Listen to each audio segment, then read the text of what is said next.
आज एक ऐसे रहस्य से पर्दा उठाने वाले हैं जो न केवल तंत्र की दुनिया में अद्भुत है, बल्कि आस्था और आत्मबल का भी एक अनमोल स्रोत है।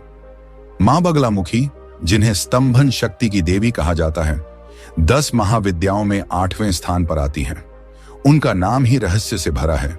बगला का अर्थ होता है रोकना या बांध देना, और मुखी का अर्थ होता है चेहरा या वाणी। इसलिए मां बगलामुखी की कृपा से शत्रु की वाणी, बुद्धि और चालें सब नतमस्तक हो जाती हैं। मां का स्वरूप पीला है। पीले वस्त्र, पीला फूल, पीली हल्दी, यह सब उनकी साधना में विशेष महत्व रखता है।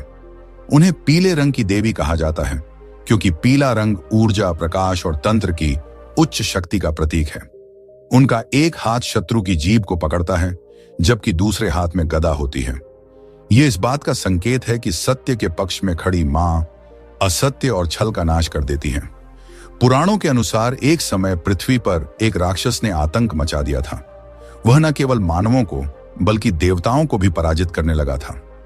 ब्रह्मा, विष्णु और महेश तीनों मिलकर मां बगलामुखी के पास पहुंचे और कहा, हे मां, अब केवल आपकी स्तंभन शक्ति ही इस राक्षस को रोक सकती है।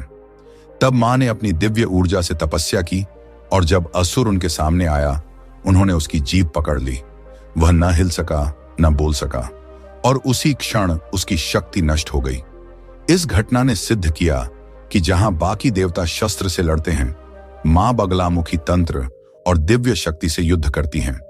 एक सच्ची घटना, जब एक युवक ने बताया कि उसे बार बार इंटरव्यू में रिजेक्ट किया जा रहा था। निराश होकर उसने मां बगलामुखी की गुरुवार साधना शुरू की। 11 गुरुवार तक उसने केवल हल्दी से मां का यंत्र बनाकर जाप किया। 12वें गुरुवार को उसे ऐसा ऑफर लेटर मिला जिसकी वह कल्पना भी नहीं कर सकता था। उस लड़के के जीवन की दिशा ही बदल गई। माता को एक लाइक करके इस चैनल को सब्सक्राइब जरूर करें।